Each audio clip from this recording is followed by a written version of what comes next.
You ever notice how the people who hurt you the most are the ones who never had to lift a finger? They just wait. They watch you destroy yourself trying to prove you're worth their time, while they sit back, completely indifferent, knowing you'll come crawling back. That's the game. And most people lose it before they even realize they're playing. If you want to hear more stories like this, subscribe to the channel and tell me, where are you listening from right now? Drop it in the comments.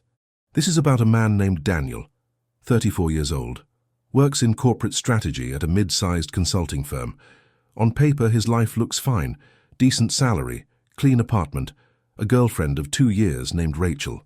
But if you look closer, if you actually pay attention, you'd see something else. You'd see someone who's been slowly erasing himself. It started small. It always does. Rachel would make a comment about his shirt being too wrinkled for dinner with her friends. He'd change it. She'd say his opinions at parties were embarrassing, too intense, too political. He'd stay quiet next time. She'd cancel plans last minute because something better came up, and he'd say it was fine. Because he loved her. Because he thought that's what you do when you love someone. You adjust, you accommodate, you make space, but space has a way of expanding until there's nothing left of you. At work, it was the same pattern.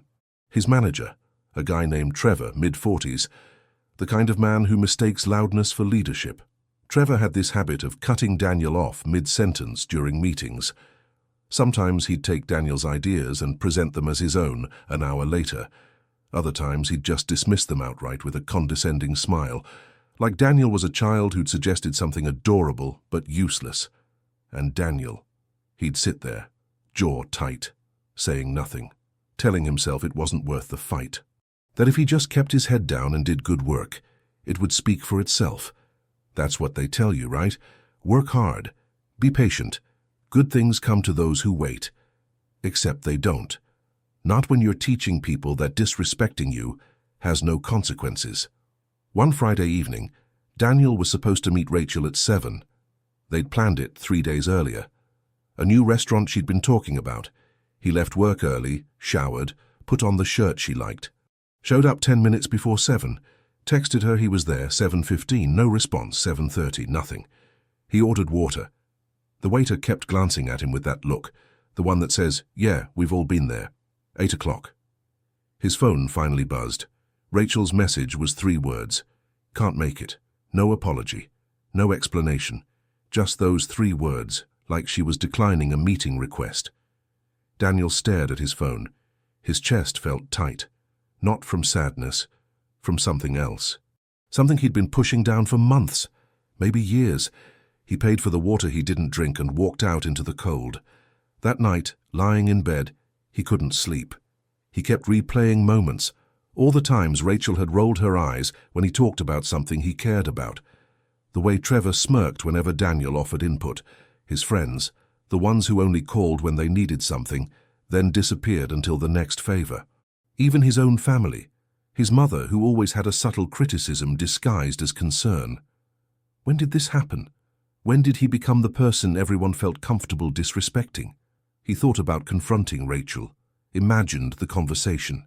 She'd minimize it, say he was overreacting, turn it around somehow so that he ended up apologizing. And he would, because that's what he always did. Or he could say nothing. Accept it. Keep going. Keep shrinking. The third option, the one that felt like stepping off a cliff. He could stop. Stop explaining, stop defending, stop being available, stop accepting. Saturday morning, Rachel texted. "Hey babe, sorry about last night. Crazy day. Brunch tomorrow?" Daniel looked at the message for a long time. Normally he'd respond immediately. Say it's okay. Make it easy for her. But this time, he didn't. He put his phone down. Went for a run. Came back an hour later. She'd sent 2 more messages. "You mad?" and "Daniel." He opened the thread. Read them. And then he did something he'd never done before. He closed it without responding. Not out of spite, not as a game, but because he genuinely didn't know what to say anymore. And he realized, maybe for the first time, he didn't owe her an immediate answer. He didn't owe her his availability just because she suddenly wanted it. Monday at work, Trevor called him into his office. Big smile, buddy-buddy tone. Daniel needs you to take the lead on the Morrison project. I know it's last minute, but you're the guy for it. Thing is, presentation's Wednesday. Gonna need you to pull some late nights. The Morrison project. The one Trevor had specifically told Daniel he wasn't ready for 3 weeks ago. The one Trevor had given to himself. And now, 48 hours before the deadline, he wanted Daniel to save it. The old Daniel would have said yes, would have stayed until midnight, would have made Trevor look good, would have gotten nothing in return except more work. But something had shifted, something small but seismic. Daniel looked at Trevor, really looked at him, saw the expectation in his eyes, the assumption that Daniel would say yes because Daniel always said yes. "I can't," Daniel said. Trevor blinked. "What?" "I have a conflict. I won't be able to lead it." It wasn't true. He didn't have a conflict. But he also realized it didn't matter. The truth was, he didn't want to. And that was reason enough. Trevor's face changed. The friendly mask slipped. "This is a big opportunity, Daniel. I'm offering you visibility. I appreciate it, but I can't take it on." The silence stretched. Trevor wasn't used to hearing no. "You sure you want to make that call?" Daniel felt his heart pounding, but he kept his voice even. "I'm sure." He walked out, hands shaking slightly, but also something else. Something he hadn't felt in a long time. He felt present, real, like he'd just stopped being a ghost in his own life. That week, Rachel called 4 times. He didn't answer. She showed up at his apartment Thursday night. "They need to talk," she said. He let her in. She was angry, said he was being childish, playing games. He told her calmly that he wasn't playing anything. He just needed space. She didn't understand. Space from what? From us? "From being treated like I'm optional," he said. She stared at him, then laughed. A short, disbelieving laugh. "You're being dramatic." And there it was, the minimizing, the dismissal, the same pattern. "Maybe," he said, "but I'm done." She left, slammed the door, texted him later that night. Long paragraphs, accusations, guilt trips. He read them all. And then he did something that felt impossibly hard and impossibly freeing. He didn't respond, he just let it sit there, let her words echo in the void. Because he finally understood something the Stoics knew, the existentialists preached, that Machiavelli wrote about centuries ago. Respect isn't negotiated with words. It's established with boundaries. And the moment you stop accepting disrespect, even if it costs you relationships, jobs, comfort, you take your power back. Daniel didn't know what would happen next, but for the first time in years, he wasn't afraid of finding out. The silence was the hardest part. Not the anger, not the confrontation, but the empty space where noise used to be. Daniel's phone stayed quiet. No texts from Rachel, no calls from Trevor asking him to reconsider, just silence. And in that silence, he started hearing himself again. The first few days felt wrong, like he'd broken some unspoken rule of how you're supposed to exist in the world. You're supposed to respond, you're supposed to be available. You're supposed to smooth things over, make people comfortable, prioritize their feelings over your boundaries. That's what good people do, right? Except Daniel was starting to realize that maybe he'd confused being good with being convenient. Work became different. Trevor didn't speak to him directly anymore. Instead, he'd communicate through others. "Can you tell Daniel we need those reports by Friday?" As if Daniel wasn't sitting 10 feet away. It was petty, transparent. And it would have bothered him before, would have made him want to fix it, to apologize, to make things normal again.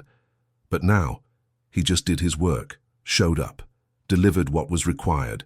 Nothing extra, no late nights, no going above and beyond for people who'd never appreciated it anyway.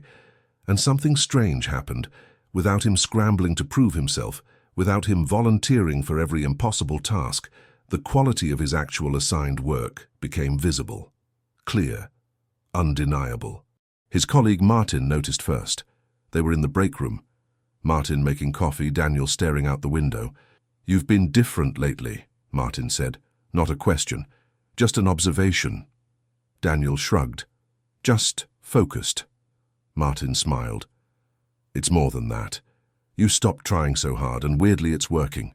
Trevor's been taking credit for your work for 2 years, but now that you're not feeding him material, He's got nothing.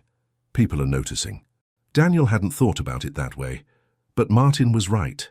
Trevor's last 3 presentations had been mediocre, flat, because they'd been his own ideas, not Daniel's dressed up in Trevor's confidence. Meanwhile, Rachel kept trying different angles. First it was anger, then it was sadness. I miss you. We can work through this. Then it was bargaining. What if we did couples therapy? What if I changed? Each message was a test. Each one designed to see if he'd crack, if he'd go back to being the version of himself that was easier for her to manage. He read every message, felt the pull. The part of him that wanted to believe people could change, that love was supposed to be hard work, that giving up meant failure. But another part of him, quieter but stronger, kept asking a simple question. If she respected you, would you be here in the first place? 2 weeks after their last conversation, Rachel showed up at his apartment again, this time with tears, real ones. She looked tired, smaller somehow. Can we just talk? Please. He let her in. Not because he wanted to get back together, but because he needed to hear what she'd say. They sat on opposite ends of his couch, the same couch where they'd watched movies, had lazy Sunday mornings, made plans that now felt like they belonged to different people. I don't understand what happened, she said. We were fine. And then, you just shut down. You won't talk to me. You won't explain. How is that fair? Daniel looked at her. Were we fine? Or was I just doing all the adjusting? She frowned. What does that mean? It means every time you cancelled plans, I said it was okay. Every time you criticized something about me, I changed it. Every time you made me feel small, I made myself smaller. And you let me. You didn't just let me, you expected it. That's not true. Rachel, you stood me up. Didn't apologize. And then when I didn't immediately forgive you, you made me the problem. She was quiet for a moment. Then I was going through stuff. Work was stressful. I didn't mean to hurt you. And there it was. The pattern. She wasn't actually taking responsibility. She was explaining it away, asking him to understand, to make space for her again.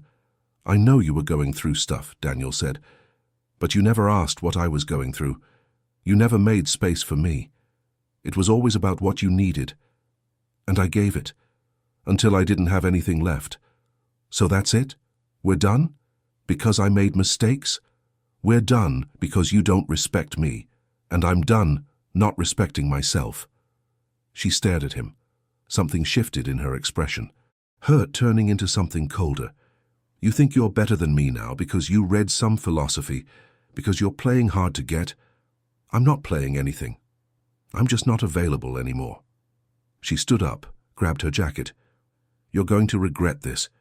You're going to realize you threw away something real because you wanted to prove a point. Daniel walked her to the door, opened it. Maybe, but I'd rather regret leaving than regret staying. She left.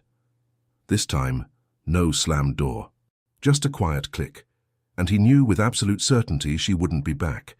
Not because she didn't care, but because he'd stopped being the person she could rely on to bend. At work, things escalated. Trevor called him into his office Friday afternoon, closed the door. The friendly mask was gone completely now. I don't know what your problem is, Daniel, but your attitude lately is unacceptable. You're not a team player anymore. You're insubordinate. And if this continues, we're going to have a serious conversation about your future here. Daniel felt his pulse quicken, but he kept his voice steady.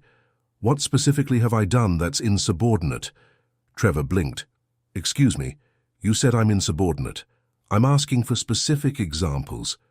Trevor's jaw tightened. Your tone right now, for one. My tone is calm. I'm asking a legitimate question. If my performance is lacking, I'd like to know how so I can address it. The thing about bullies, Daniel was learning, is they rely on you being afraid. They rely on you backing down, and when you don't, when you stand there calmly asking them to back up their threats with facts, they have nothing. Trevor leaned back in his chair, tried to regain control. Just get your act together. That's all I'm saying. I'll continue doing my job to the best of my ability. Is there anything else? Trevor waved him away, dismissed like a child, but Daniel didn't feel dismissed. He felt clear, because he'd just done something he'd never done before. He'd refused to accept vague criticism designed to make him feel small. He'd asked for specifics, and Trevor had none. That night, Daniel sat in his apartment, quiet, no TV, no distractions, just him and his thoughts. And for the first time in years, the thoughts weren't anxious, weren't second-guessing. They were just present. He thought about stoicism, about Marcus Aurelius writing in his journal that you have power over your mind, not outside events.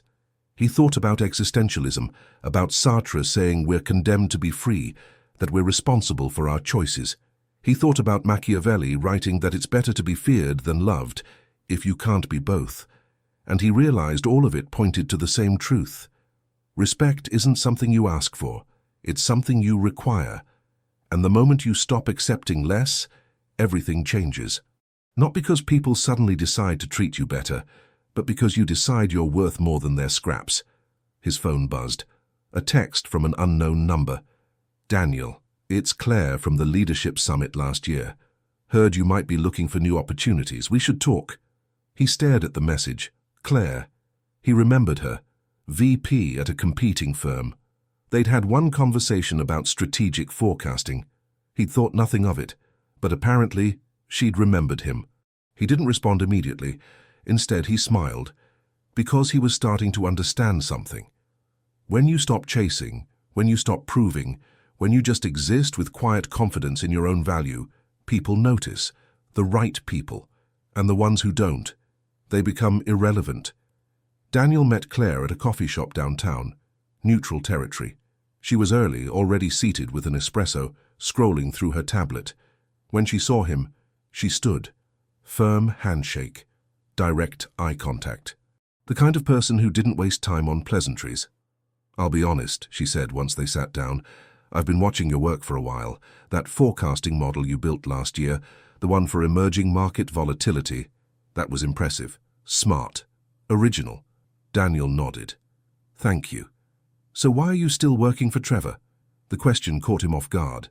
Not the content, but the directness. Most people danced around things. Claire didn't. I'm starting to ask myself the same thing, he said. She smiled. Good, because I'm building a team, Strategic Insights Division. I need people who can think, not just execute. People who don't need their hand held. And from what I've seen, you're wasting yourself where you are. What makes you think I'm looking to move because Trevor's an idiot and you're not? Eventually, smart people get tired of working for idiots. It's just a matter of when. Daniel leaned back, studied her. This wasn't a sales pitch. It was an observation. A fact presented without embellishment. He respected that. What's the role? Senior strategist. You'd report directly to me. Autonomy over your projects. Real decision-making power. And 30% more than whatever Trevor's paying you. She slid a folder across the table. Inside was a detailed breakdown, responsibilities, compensation, benefits. She'd done her homework. I'm meeting with 2 other candidates this week, she said. But between us, you're my first choice. I just need to know if you're serious or if you're one of those people who complains about their situation, but never actually does anything about it. Daniel felt something shift.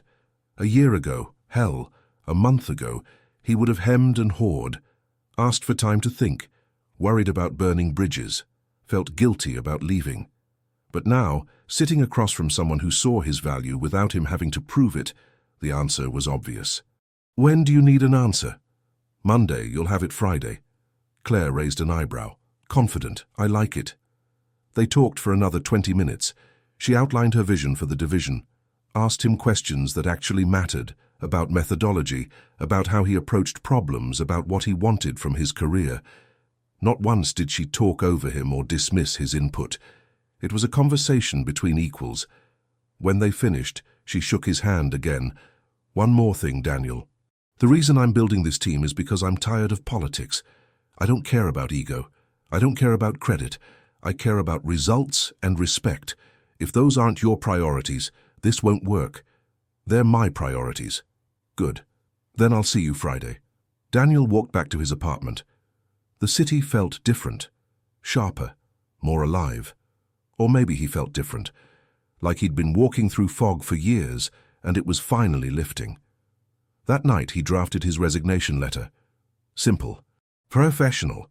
No explanation beyond the standard 2 weeks' notice.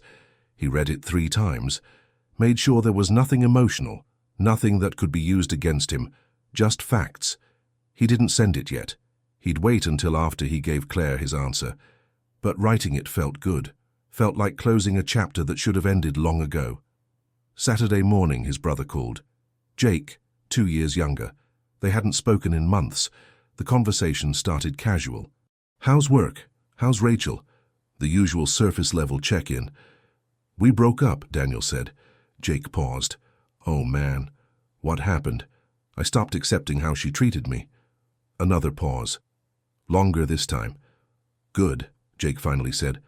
About time. Daniel frowned. What do you mean? Dude, she was terrible to you. We all saw it. Mum saw it. I saw it. But you seemed happy, so we didn't say anything. But yeah, good riddance. Why didn't you say something? Because you wouldn't have listened. You were in it. Sometimes people need to figure things out on their own. Daniel thought about that. It was true. If Jake had told him 6 months ago that Rachel was bad for him, he would have defended her, would have made excuses, would have insisted Jake didn't understand. I'm also probably leaving my job, Daniel said. Jake laughed.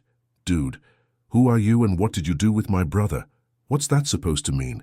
It means you've spent your whole life playing it safe, being the responsible one, not rocking the boat.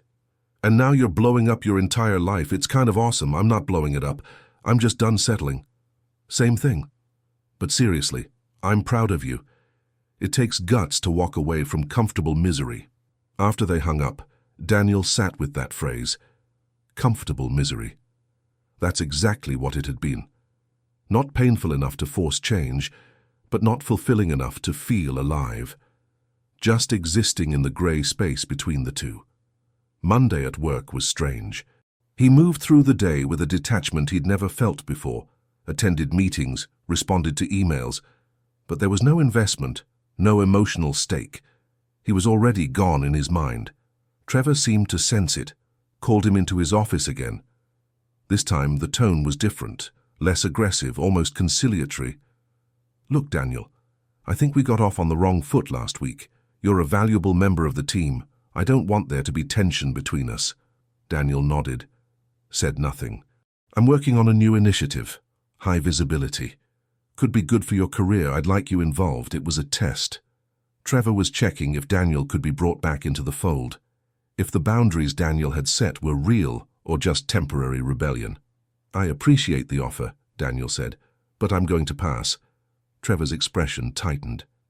You sure about that? I'm sure. The silence stretched. Trevor realized he had no leverage, no way to compel Daniel to say yes.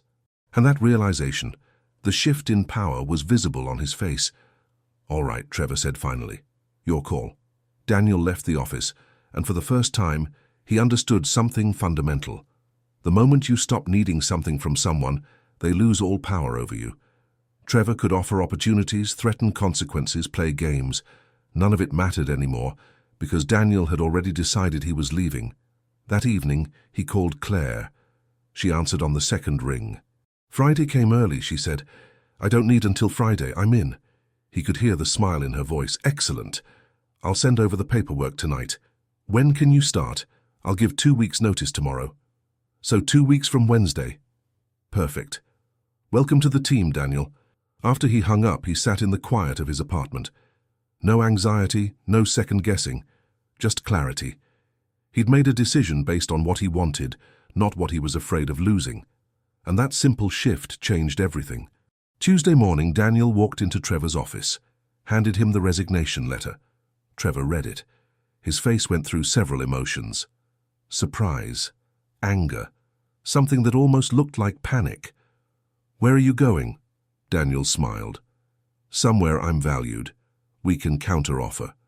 More money. Better title. Just name it. It's not about money. Then what? Respect. And you can't counter-offer that. Trevor stared at him, trying to find an angle, trying to regain control. But there was nothing. Daniel had already made his choice. Fine, Trevor said, but don't expect a glowing reference. I won't need one. Daniel walked out. The next 2 weeks moved quickly. He wrapped up his projects, documented everything, stayed professional. Some colleagues asked where he was going. He kept it vague. Others didn't ask, just wished him well. Martin took him out for drinks on his last day. "You know what you did, right?" Martin said. "You showed everyone it's possible to leave." Half the team is updating their resumes now. Trevor's losing his grip and he knows it. Daniel hadn't thought about it that way, but it made sense. When one person breaks the pattern, it gives others permission to do the same. On his last day, Daniel cleaned out his desk. No ceremony, no goodbye speech.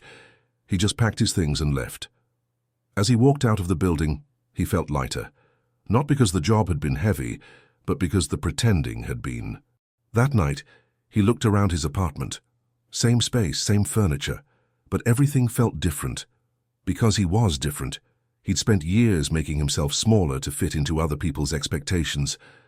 And the moment he stopped, the moment he required respect instead of requesting it, his entire world reorganized itself. New job, no Rachel. Boundaries he wouldn't cross. And for the first time in longer than he could remember, he felt like himself. Not the version he thought he should be. Just himself. Flawed, imperfect, but no longer willing to accept less than he deserved. He opened his laptop, started a document, wrote down everything he'd learned, not for anyone else, just for him. So he'd never forget. The silence that shifts power. The indifference that protects peace. The boundaries that demand respect. The courage to walk away. And at the bottom, he wrote one line. A reminder. You teach people how to treat you. And the lesson starts with what you refuse to accept. Daniel's first day at the new firm felt like stepping into a different reality. The office was modern, open, but not in that forced collaborative way that really just meant no privacy. People moved with purpose. Conversations were direct. No one seemed to be performing for each other. Claire met him in the lobby, gave him a quick tour, introduced him to the team. 6 people total in the Strategic Insights division. Each one looked at him with curiosity, not suspicion, like they were actually interested in what he'd bring, not threatened by it. "We do things differently here," Claire said as they walked to his office. Actual office, not a cubicle. "We don't have unnecessary meetings. We don't do performance theater. You have a project, you own it. You need resources, you ask. You make a mistake, you fix it. No politics, no games, just work." "Sounds too good to be true," Daniel said. "It's not easy. Autonomy means accountability. You can't blame others when things go wrong. Some people can't handle that. They need the structure of someone telling them what to do, how to think. But I don't hire those people." She handed him a folder. 3 projects, all high stakes. All requiring the kind of strategic thinking he'd been doing in his head for years, but never had the authority to implement. "Pick one to start with," she said. "Present your approach to me by end of week. Not asking for approval, just want to make sure we're aligned." She left him alone in his office. Daniel sat down, looked at the 3 projects, felt something he hadn't felt in years. Excitement. Not nervousness disguised as excitement. Actual anticipation of doing work that mattered. He chose the market disruption analysis, spent the week diving deep. No one interrupted him, no Trevor walking by to micromanage, no colleague stopping to gossip, just focus. And the work came easy because for once he wasn't fighting against his own environment. Friday, he presented to Claire. She listened without interrupting, asked 3 questions at the end, sharp questions that showed she'd actually paid attention, then nodded. "This is good. Move forward with phase 2. And Daniel, 1 note. You're still hedging, still softening your conclusions. You don't need to do that here. If you think something, say it. I hired you for your judgment, not your ability to avoid conflict." He took that feedback, rolled it around in his mind. She was right. Even here, in this better environment, he was still operating from old patterns, still protecting himself from criticism that wasn't coming. The next week he pushed harder, wrote a recommendation that directly contradicted the CEO's public statements about market direction. Old Daniel would have buried it, would have found a diplomatic way to say nothing. New Daniel sent it straight to Claire with a note. "This is what the data shows. If I'm wrong, I'm wrong, but I won't soften it." Claire forwarded it to the executive team with one line. Daniel's right. We need to pivot. 3 days later, the CEO himself stopped by Daniel's office. Tall guy, early 50s, the kind of executive presence that usually made Daniel nervous, but not now. Your disruption analysis, the CEO said. It's not what I wanted to hear, but it's what I needed to hear. Good work. That was it. No long conversation, no false praise, just acknowledgement, and it meant more than any Employee of the Month award ever had.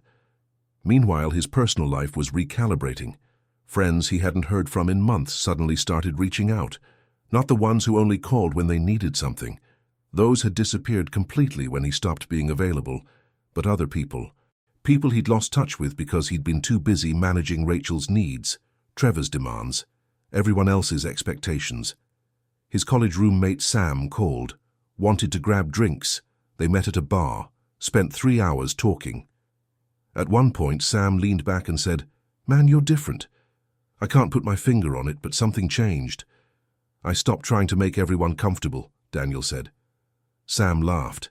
"That's it. You used to apologize for everything. For existing, practically. Now you're just here, present. It's good." That conversation stuck with Daniel. He'd spent so long thinking that being accommodating made him a good person.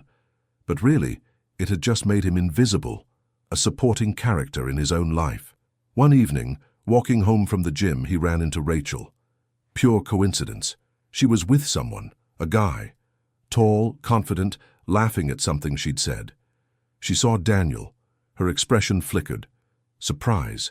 Something else. Maybe embarrassment. "Daniel," she said, "this is Marcus."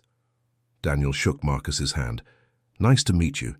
Then to Rachel, "You look good." He meant it.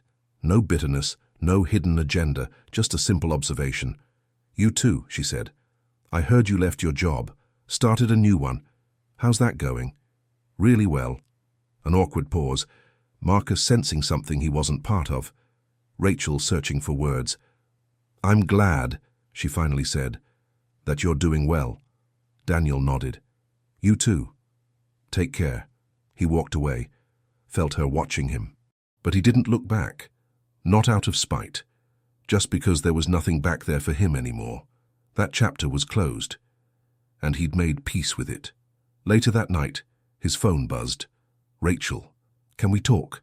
He looked at the message for a long time. Thought about responding, about asking what she wanted to talk about. But then he realized it didn't matter. Whatever she wanted to say, it wouldn't change anything. She'd had months to say it, had chosen not to, and now he'd moved on. He deleted the message, blocked her number, not out of anger, out of protection, because he knew himself. Knew that some part of him, the part that still wanted to believe people could change, would eventually respond, would open that door again. And nothing good lived behind that door. At work, his reputation was growing. Other divisions started requesting his input. Projects that weren't technically his responsibility, but people wanted his perspective. Claire noticed. "You're becoming a bottleneck," she said during their weekly check-in. "Too many people asking for your time, is that a problem? Only if you let it be. Remember what I said about boundaries. Just because people ask doesn't mean you say yes. How do I decide? Ask yourself, does this align with my priorities? Does this person respect my time? If the answer to either is no, the answer is no. It was the same lesson, just in a different context. Respect your own time. Require others to respect it too. And the people who push back are showing you exactly who they are." Daniel started saying no more often. Not rudely, just clearly. "I don't have capacity for that right now. Try Sarah. She might have bandwidth." Simple. Direct. No over-explaining. And again, the same pattern. The people worth working with accepted it, respected it. The ones who didn't, who tried to guilt or pressure him, revealed themselves. And he simply stopped being available to them. 3 months into the new job, Claire called him into her office.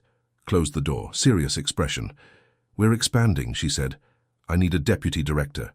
Someone who can lead the team when I'm focused on strategy. Someone who can make decisions without checking with me first." She slid a document across the desk. Job description. Salary. It was a significant jump, not just in money, but in authority. "I want it to be you," she said, "but I need to know you're ready. This isn't about doing good work. It's about leading, making hard calls. Sometimes being the bad guy." Daniel looked at the document. 6 months ago, he would have immediately said yes, would have been grateful just to be considered.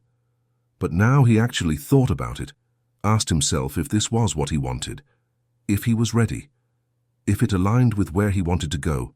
"Can I think about it over the weekend?" Claire smiled. "See? That's why I'm offering it to you. Take your time."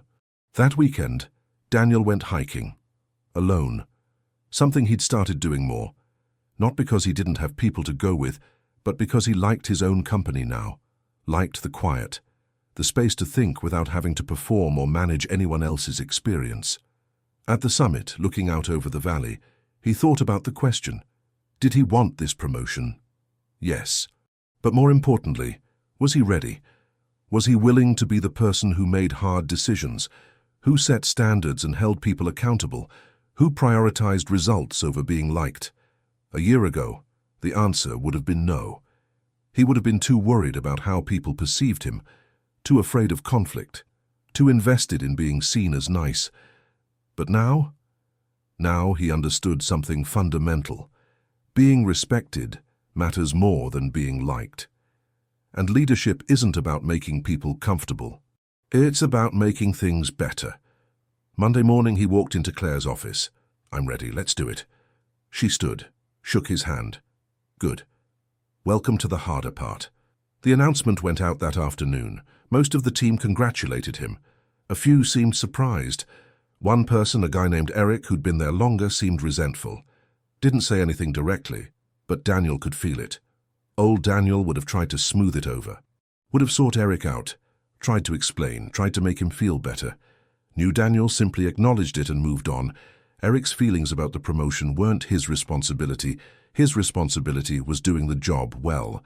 And that shift, that simple acceptance that he couldn't control how others felt about his success, freed him completely.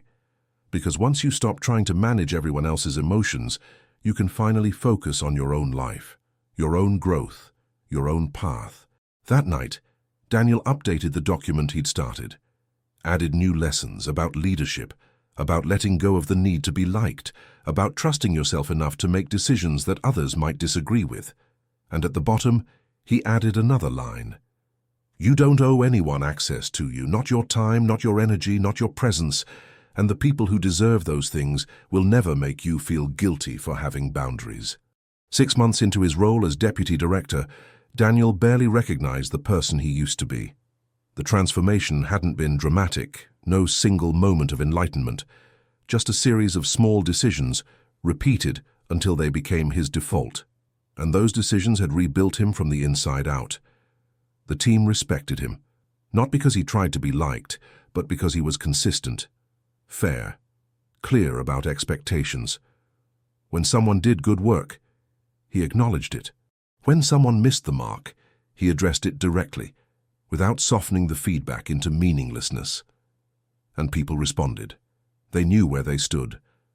There was no guessing, no politics, no hidden agendas. Eric, the colleague who'd been resentful about the promotion, came around eventually. Not because Daniel won him over with charm, but because Daniel simply did the job well. Results speak louder than likability. And after 3 months of watching Daniel lead effectively, Eric approached him after a meeting. "I owe you an apology," Eric said. "I thought you got the role because Claire liked you. But you earned it. You're good at this." Daniel nodded, appreciated it. No need to make it bigger than it was. One afternoon, Claire pulled him aside. "There's a conference next month, Industry Leadership Summit. I want you to present our market disruption findings. High-profile audience. Executives from every major firm in the sector." Old Daniel would have felt panic, would have immediately started preparing obsessively, worrying about judgment, about messing up, about what people would think. New Daniel just asked practical questions.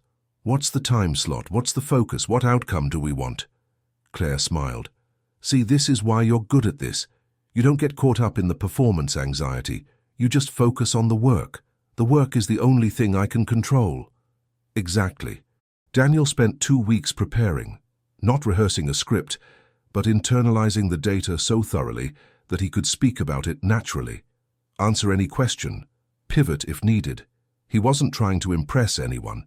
He was trying to communicate something valuable. There's a difference. The day of the conference he arrived early, watched other presenters. Some were polished but empty, all style, no substance. Others had substance, but delivered it so poorly the message got lost. He observed what worked and what didn't, adjusted his approach mentally. When his turn came, he walked on stage, scanned the room, probably 200 people. Old Daniel would have seen judgment in those faces. New Daniel just saw an audience, people who came to learn something. He started with a question. How many of you saw the market disruption coming 3 years ago? Show of hands. A few hands went up. Not many. Neither did we, Daniel said, but we should have. And the reason we didn't is because we were looking at the wrong indicators. Today I'm going to show you what we missed and how to avoid missing the next one. The presentation flowed. He didn't read slides, didn't stick to a rigid script, just talked, explained, engaged.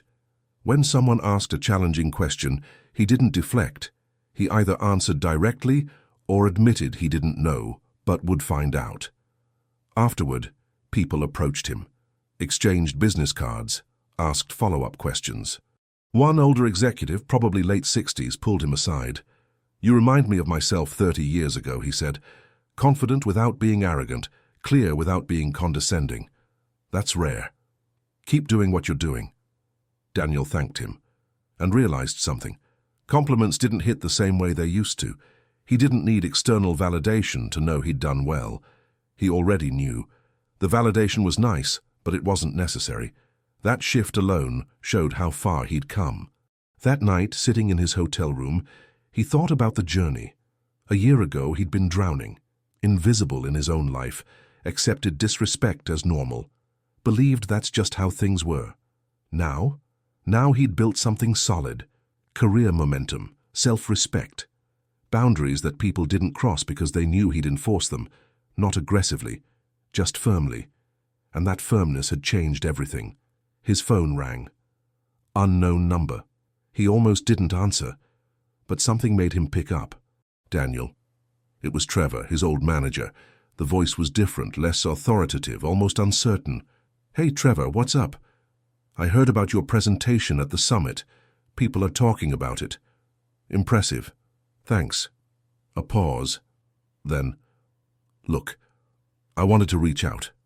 Things have been rough here since you left. The team's not what it was. And I realized I maybe didn't appreciate what you brought to the table. I was wondering if you'd consider coming back. We could talk about a senior role. Better compensation. Real leadership opportunities." Daniel felt nothing. No satisfaction, no vindication, no anger. Just a mild curiosity about how he'd respond.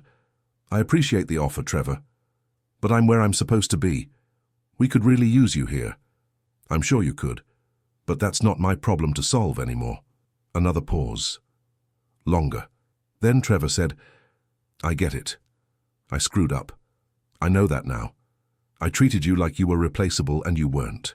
It was probably the closest thing to an apology Trevor was capable of. And a year ago, Daniel might have accepted it, might have felt vindicated, might have even considered going back.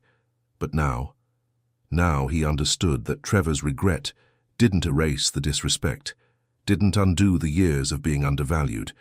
And more importantly, Daniel had moved beyond needing that acknowledgement. "I hope you figure things out," Daniel said. "But I've moved on. Take care, Trevor." He hung up, sat with the moment, and realized something profound. The best revenge really was living well, not because it hurt Trevor, but because it freed Daniel. He'd stopped needing the people who disrespected him to recognize his worth. His worth existed independent of their opinion. Back at the office the following week, Claire called a team meeting. "We're restructuring," she announced, "expanding again, which means promotions. Daniel, you're moving up to director, full strategic autonomy. You'll report to me, but day to day you run your division however you see fit." The team applauded. Daniel accepted it with the same calm he'd accepted everything else lately. Grateful, but not desperate. Confident it was deserved. After the meeting, Claire pulled him aside one more time. "You know what impresses me most about you? It's not the work, though the work is excellent. It's that you don't need constant reassurance. You don't need me to validate every decision. You trust yourself. That's the mark of real leadership. I learned it the hard way. The best lessons usually are." That weekend, Daniel visited his parents. His mother noticed immediately. "You look different," she said, "more solid somehow." His father, quieter, just nodded. "You grew up." Finally. It wasn't criticism, just observation. And it was true. He'd spent his 30s learning what he should have learned in his 20s. That respect isn't given, it's required. That boundaries aren't mean, they're necessary. That walking away isn't giving up, it's choosing yourself. Sunday evening, driving back to the city, Daniel thought about everything. The silence that had started it all, the discomfort of setting boundaries, the fear of being alone, the risk of leaving a stable job, the uncertainty of starting over. All of it had been worth it, because on the other side of that discomfort was something he'd never had before. Peace. Not the absence of conflict, but the presence of alignment. His actions matched his values. His boundaries matched his worth. His life reflected who he actually was, not who he thought he should be to make others comfortable. He pulled over at a rest stop, took out his phone, opened that document he'd been keeping. The lessons, the reminders. He read through them all, then added one final entry. "The people who humiliated you did you a favor. They showed you who not to become. They taught you what you won't accept. They forced you to choose between comfort and self-respect. And you chose right. Now you know the truth. Respect isn't something you beg for, it's something you embody. And when you embody it, when you live it consistently, the right people see it, the right opportunities find you. And the wrong ones fall away naturally. You don't need to humiliate anyone. You just need to outgrow them. Build something so solid, so true, so aligned with who you are, that their opinion becomes irrelevant. Not because you're bitter, but because you're busy. Too busy building to look back. That's the real power. Not revenge, not proving them wrong, just becoming so undeniably yourself that nothing they said or did matters anymore. Because you're not the person they disrespected. You're who you became after you decided you deserved better. And that person doesn't accept disrespect, doesn't explain themselves to people who wouldn't understand anyway, doesn't make themselves smaller to make others comfortable. That person just exists, fully, completely, unapologetically. And that existence, that quiet confidence, that solid sense of self, that's what changes everything. He closed the document, started the car, drove toward the city lights ahead, toward the life he'd built, the one where he didn't need permission to take up space, didn't need validation to know his worth, didn't need anyone's approval to live on his own terms. A year ago he'd been invisible. Now he was undeniable, not because he'd become someone else, but because he'd finally become himself. And that, more than any promotion or success or vindication, was the real victory. The people who disrespected him were still out there, living their lives, probably treating others the same way they'd treated him. And that was fine, because they were no longer his concern. He'd moved beyond them, not geographically, not professionally, but internally, where it actually mattered. He'd learned the hardest lesson there is. You can't control how people treat you, but you can control whether you stay, whether you accept it, whether you allow them continued access to your life, your energy, your peace. And the moment you stop allowing it, the moment you require better, everything shifts. Not all at once, but gradually, inevitably. Until one day you look around and realize the life you're living is the one you actually chose. Not the one you settled for because you were afraid of being alone or starting over or disappointing people who never cared about disappointing you. That's freedom, real freedom, not doing whatever you want without consequences, but living aligned with who you are, even when it costs you things you thought you needed, even when it means walking away from comfortable misery into uncertain possibility. Daniel merged back onto the highway. Ahead of him, the city sparkled against the darkening sky. Behind him, everything he'd left. And right there, in that moment, driving forward into whatever came next, he felt something he hadn't felt in years. Complete. Whole. Enough. Not because everything was perfect, but because he'd finally stopped betraying himself to keep others comfortable. And that simple shift had changed absolutely everything.